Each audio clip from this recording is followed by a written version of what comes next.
हिंदुओं का ठोस मानना है कि 500 साल पहले उत्तर प्रदेश की राम जन्मभूमि अयोध्या में प्रभु श्री राम जी का मंदिर हुआ करता था। लेकिन 1526 में जैसे ही बाबर ने पानीपत का युद्ध जीतकर इंडिया में रूल करना शुरू किया, वैसे ही अपने कमांडर मीर बाकी को बोलकर राम मंदिर तोड़वा दिया और उसी जगह बाबरी मस्जिद बनवा दिया। और उस समय के बाद से लेकर 2019 में सुप्रीम कोर्ट का फैसला आने तक, यानी इन 500 सालों की हिंदुओं की अपने हक को छीनने की लड़ाई ऐसी है कि एक बार में तो सुन के विश्वास भी नहीं होता कि राम मंदिर बनने में सच में इतनी दिक्कतें आई थी। आज इस वीडियो में 3D एनिमेशन की मदद से राम मंदिर बनने तक के सफर का इतिहास देखें। आज से लगभग 500 साल पहले की बात है। सन 1511 में सिखों के फर्स्ट गुरु श्री गुरु नानक जी ने अवध एरिया के यहाँ अयोध्या में श्री राम जन्म स्थान को विजिट किया था। इसके लगभग 15 साल बाद यानी 1526 में बाबर ने पानीपत युद्ध को जीतकर इंडिया में रूल करना शुरू किया। अब बाबर इंडिया के पार्ट्स जीतते हुए जैसे ही अयोध्या पहुंचा तो हिस्टोरियंस का मानना है कि बाबर के कमांडर मीर बाकी ने अयोध्या में एक मस्जिद बनवाई और नामकरण हुआ मस्जिद ए जन्म स्थान यानी 1992 की बाबरी मस्जिद। फेथ के चलते दुनिया भर से हिंदू और दूसरे धर्मों के लोग इस बाबरी मस्जिद वाले एरिया में माथा टेकने आते थे। खैर, श्री राम मंदिर को टूटे हुए लगभग 200 साल हो चुके थे और मुगल राज को ब्रिटिशर्स ने ऑलरेडी टेक ओवर कर लिया था। मैं इस वक्त साल 1717 की बात कर रहा हूँ और श्री राम मंदिर को तोड़ के जो बाबरी मस्जिद बनाया गया था वो फिलहाल ऐसा दिखता। 1717 में ही ब्रिटिशर्स के राज में राजा जय सिंह सेकंड ने इस मस्जिद की जगह को खरीदकर हिंदुओं को यहाँ पूजा करने के राइट्स दे दिए। लेकिन ये बात आपको अच्छे से पता होनी चाहिए कि मस्जिद को तोड़ा नहीं गया था। अब इस जमीन के इस मस्जिद वाले स्ट्रक्चर के अंदर तो मुस्लिम अपनी नमाज पढ़ते थे और बाहर खुले में हिंदू पूजा किया करते थे।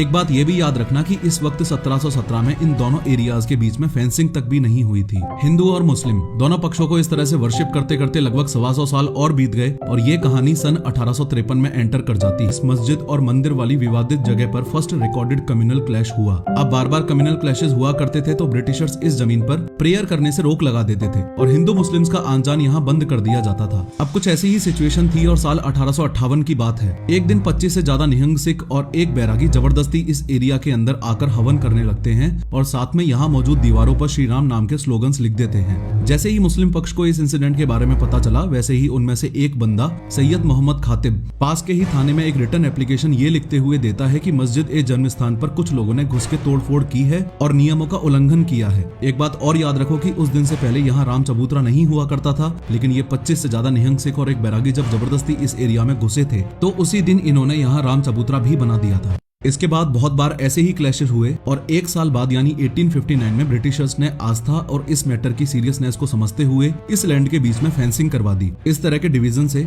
अब मस्जिद के अंदर मुस्लिम्स और बाहर खुले में इस राम चबूतरे और सीता रसोई वाले एरिया में हिंदू पूजा किया करते थे। अब ऐसे ही अपने अपने एरियाज में पूजा और इबादत करते और लड़ते झगड़ते हुए 26 साल और बीत गए और साल 1885 आ जाता है। इस विवादित जमीन के इतिहास में 1885 एक वो साल था जब पहली बार राम मंदिर का मसला कोर्ट में गया और इस मसले को कोर्ट में ले जाने वाला व्यक्ति भी आपके सामने ही खड़ा है। ये है महंत रघुवीर दास और इन्होंने बाहर के हिस्से में पूजा करवाने के लिए छत निर्माण की मांग की, लेकिन कोर्ट ने कंस्ट्रक्शन की परमिशन नहीं दी। लेकिन साल 1949 की सर्दियों में 22 और 23 दिसंबर की रात को इस जगह कुछ ऐसा हुआ जिसने इस विवादित जमीन का फ्यूचर ही पलट कर रख दिया। ये देखो, ये वो पूरी विवादित जमीन थी। निहंग सिखों ने यहाँ राम चबूतरा बनवाया था और ये मुस्लिम पक्ष का एरिया था। इस मुस्लिम पक्ष वाले एरिया में भी ये जो आपको सेंट्रल डोम दिख रहा है, इसके जस्ट नीचे श्री राम लला यानी बच्चे रूपी श्री राम की मूर्ति मिलती है। अब मुस्लिमों का कहना है कि इसको यहाँ रात के अंधेरे में कोई हिंदू रख के गया है, लेकिन हिंदुओं का कहना है कि रात को इस सेंट्रल डोम के नीचे अचानक बहुत ही तेज रोशनी हुई और भगवान श्री राम लला प्रकट हुए। जैसे ही सेंट्रल डोम के नीचे भगवान श्री राम की मूर्ति मिली तो मुस्लिमों का कहना था कि यह साजिश है और हिंदुओं ने ही इस मूर्ति को यहाँ रात में रख दिया है, लेकिन हिंदुओं का कहना था कि मूर्ति प्रकट हुई है। साथ ही मुस्लिमों का यह भी कहना था कि इस मूर्ति को मस्जिद से हटवाया जाए, लेकिन हिंदू पक्ष का कहना था कि चूंकि इधर मूर्ति प्रकट हुई है तो इस विवादित जमीन के सेंट्रल डोम वाले हिस्से में भी हिंदुओं को प्रेयर करने की अनुमति दी जानी चाहिए। इन दोनों लड़ते हुए पक्षों के बीच में ये बंदा तो आपको साफ साफ दिख ही रहा है। ये इस डिस्ट्रिक्ट का कलेक्टर है के नायर यानी डीएम।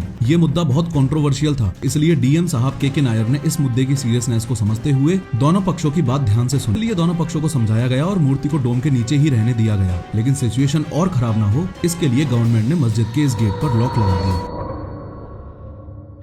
अब हिंदू पक्ष के लिए तो ये और ज्यादा दिक्कत वाली बात हो गई। प्रभु श्री राम की मूर्ति मस्जिद के सेंट्रल डोम के अंदर और ऊपर से इधर ताला और मार दिया। हालांकि वो बात अलग है कि अभी भी बाहर वाले एरिया में पूजा करना अलाउड था, लेकिन हिंदू पक्ष के हिसाब से जो मूर्ति प्रकट हुई थी वो तो इस ढांचे में ही बंद होकर रह गई ना। आगे बढ़ने से पहले आपको याद दिला दूं कि अभी तक हम साल 1949 की बात कर रहे थे और 1949 से 1959 के बीच इन 10 सालों में काफी केसेस फाइल हुए, लेकिन जो 3 मोस्ट इंपोर्टेंट केसेस अभी समझने जरूरी हैं वो ये रहे। हिंदू पक्ष के द्वारा ये 1959 में फाइल किया गया केस 1961 में ये मुस्लिम पक्ष द्वारा फाइल किया गया केस और 1989 में ये फिर से हिंदू पक्ष द्वारा फाइल किया गया केस। देखो 1959 में निर्मोही अखाड़े ने जो केस किया था, इनकी डिमांड थी कि हिंदू पक्ष को डोम में रखी मूर्ति की पूजा करने दी जाए और इस एरिया का पोजेशन दिया जाए। इसके अगेंस्ट में 1961 में उत्तर प्रदेश सुन्नी वक्फ बोर्ड ने मस्जिद के मालिकाना हक और सेंट्रल डोम से मूर्ति हटाने के लिए केस किया। इसके अलावा तीसरा और सबसे इम्पोर्टेंट केस जो था वो 1989 वाला ये रामलला विराजमान केस। 1983 में रिटायर्ड जस्टिस देवकी नंदन अग्रवाल ने फैजाबाद कोर्ट से इस विवादित भूमि के अब तक के सभी केसेस की डिटेल्स और रेवेन्यू रिकॉर्ड्स कलेक्ट किए। इन्होंने इस मैटर की डिटेल्ड स्टडी करके जुलाई 1989 में तीसरा important case Allahabad high court में रामलला विराजमान नाम से फाइल किया। इनकी डिमांड बाबरी मस्जिद को दूसरी जगह शिफ्ट करवाने और इस लैंड को श्री रामलला के नाम पर ट्रांसफर करवाने की थी। अब यहाँ अपना फोकस बना के रखो और लिंक मत टूटने दो। ये जो 3 इंपोर्टेंट केसेस आपने देखे, इनके अलावा 2 इंपोर्टेंट बातें आपको और बतानी है बस। ये देखो 1959 में ये पहला केस, 2 साल बाद 1961 में ये दूसरा केस और कुछ साल बाद 1989 में ये सबसे इम्पोर्टेंट केस। अब बस यहाँ ये और समझ लो कि सबसे पहली बात तो ये कि थोड़े साल पहले यानी 1989 के बाद देश में हिंदू संगठन अपने लेवल पर श्री राम मंदिर बनवाने के लिए कमेटी बना लेते हैं। हिंदू संगठन जन्मभूमि मुद्दे को लेकर काफी एग्रेसिवली प्रचार करने लगते हैं। और दूसरी इंपॉर्टेंट बात ये कि इसी ड्यूरेशन में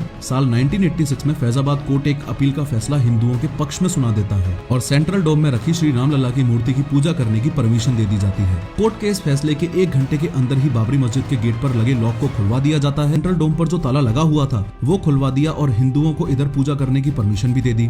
अब इस फैसले से मुस्लिम पक्ष काफी नाराज हुआ और उन्होंने बाबरी मॉस्को एक्शन कमेटी बनाकर इस कमेटी को मस्जिद की लीगल बैटल का जिम्मा सौंप दिया। प्लस हिंदुओं को परमिशन मिली वो अलग, उसके अलावा विश्व हिंदू परिषद ने कई हिंदू ऑर्गेनाइजेशंस और लोगों के साथ नवंबर 1989 में इस मस्जिद के बिल्कुल पास वाली जमीन पर मंदिर की नींव रख दी। इस कहानी की शुरुआत में वो भी एक सिचुएशन थी जब हिंदू और मुस्लिम पक्ष ने बिना फेंसिंग के पूजा करना शुरू किया था। फिर 500 सालों में समय ऐसा बदला कि साल 1989 में अब तक राम मंदिर विवाद को लेकर हजारों दंगे हो चुके हैं और हजारों हिंदू और मुस्लिम्स अपनी जान गंवा चुके हैं। 6 दिसंबर 1992 को हिंदुओं ने जब बाबरी ढांचा तोड़ दिया, उस दिन और कांड के आसपास के समय की कहानी दिल दहला देने वाली है। इसी professor of how YouTube channel पर आने वाली नेक्स्ट वीडियो में लाल कृष्ण अडवाणी की विशालकाय रथ यात्रा से लेकर बाबरी डिमोलिशन तक, नू की गौशाला में गायों के गले में टायर डाल के जिंदा जलाने से लेकर मुलायम सिंह यादव के द्वारा कार सेवकों पर ओपन फायरिंग करवाने तक सब कुछ बहुत डिटेल में बताने में बीतता गया और साल 2002 आया। अटल बिहारी वाजपेयी सरकार ने राम मंदिर विवाद को आपस में सुलझाने के लिए अयोध्या सेल नाम से एक मीडिएशन पैनल बनाया। कोर्ट से बाहर बनती न देख और अभी तक देश भर में इस मैटर की वजह से हुए दंगों को देखते हुए अप्रैल 2002 में इलाहाबाद हाई कोर्ट के 3 जजेस की बेंच ने धार्मिक स्थल के मालिकाना हक के केसेस की सुनवाई शुरू की।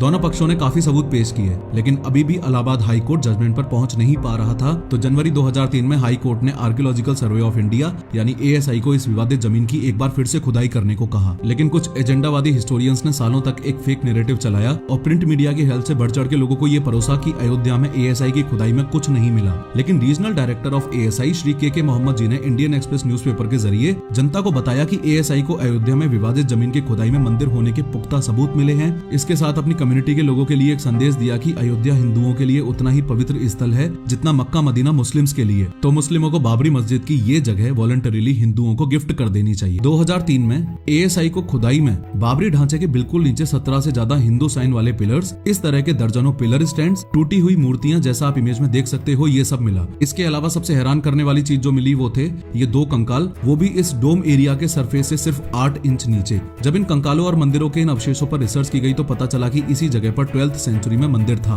और मंदिर के ऊपर मस्जिद बनाई गई थी। लेकिन ये पक्का नहीं है कि मस्जिद को बनाने के लिए मंदिर तोड़ा था या टूटे हुए मंदिर पर मस्जिद बनाई गई थी। फाइनली 30 सितंबर 2010 का वो दिन था जब इन तीनों केसेस को क्लब करके इलाहाबाद हाई कोर्ट ने विवादित जमीन पर अपना फैसला सुनाया। इस फैसले में इलाहाबाद हाई कोर्ट ने इस 2.77 एकड़ लैंड को सब में बांट दिया। इसमें मूर्ति वाला पार्ट श्री रामलला विराजमान के नाम, सीता रसोई और राम चबूतरा निर्मोही अखाड़ा और रेस्ट 1/3 मुसलमानों को दे दिया। मई 2011 में सुप्रीम कोर्ट ने इलाहाबाद हाई कोर्ट के इस फैसले पर यह कहते हुए रोक लगा दी कि जजमेंट में किसी भी पार्टी को वो नहीं मिला जो उनकी डिमांड थी। इसके 5 साल बाद 2016 में श्री राम मंदिर निर्माण के लिए सुब्रमण्यम स्वामी ने सुप्रीम कोर्ट में केस फाइल किया और मार्च 2017 में जस्टिस केहर सिंह ने इस डिस्प्यूट को कोर्ट के बाहर आपसी सहमति से सुलझाने की सलाह दी। इसलिए 6 अगस्त 2019 से 14 अक्टूबर 2019 तक 40 दिनों की हियरिंग के बाद सुप्रीम कोर्ट अपना जजमेंट रिजर्व कर लेता है और पार्टीज को मोल्डिंग ऑफ रिलीफ सबमिट करवाने के लिए बोल देता है।